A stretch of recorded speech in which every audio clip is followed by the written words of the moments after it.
ایک بندے کو ایک دن مجھ سے گفتگو میں پالا پڑ گیا، اللہ اس کو حج پہ لے جائے اور ہدایت عطا فرمائے.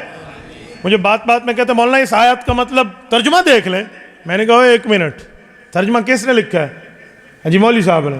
تو میں نے کہا تیرا مولوی ترجمہ کرے تو یہ ٹھیک ہے، اور صحابہ کا شاگرد 1400 سال پہلے امام ابو حنیفہ ترجمہ کر جائے، جس کے والد کو حضرت علی کی دعاؤں کے بطور علم ملا ہے، اس کی بات غلط ہے؟ نہیں، ہم صرف قرآن حدیث مانتے ہیں. میں نے کہا جھوٹ بولتے تو. اگر تو قرآن حدیث مانتا تو تیرا مولوی کوئی کتابیں نہ لکھتا. تمہارے علماء نے کتابیں لکھی ہیں، رسائل لکھے ہیں، جرائد لکھے ہیں، تحریرات لکھے ہیں، مضامین لکھے ہیں. کیوں لکھے ہیں؟ اگر ماننا صرف قرآن تھا ترجمہ ہی دیتے، ماننا حدیث تھی ترجمہ ہی دیتے.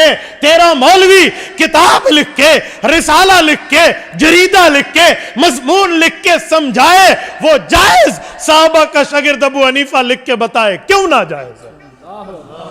یہ دو باتیں مجھ سے نہ کرنا، دو باتیں نہ کرنا، ایک ہی بات کرنا، ایک ہی بات. میں بہت حیران ہو جاتا ہوں بعض اوقات. اللہ معاف کرے، قرآن کے نام پہ، حدیث کے نام پہ صحابہ اور امام ابو حنیفہ سے منہ موڑوایا جا رہا ہے. کیوں بھائی؟ کیوں؟ کس بنیاد پہ؟ الحمدللہ رب العالمین. یہ الحمد ہے، الحمدی نہیں ہے. یہ لفظ تجھے صرف نحو نے سمجھا دیا، تو نے صرف نحو والے کی بات مان لی، اور اس کا مطلب حضور کے صحابہ کے شاگرد نے ہمیں بتایا، وہ غلط ہو گیا.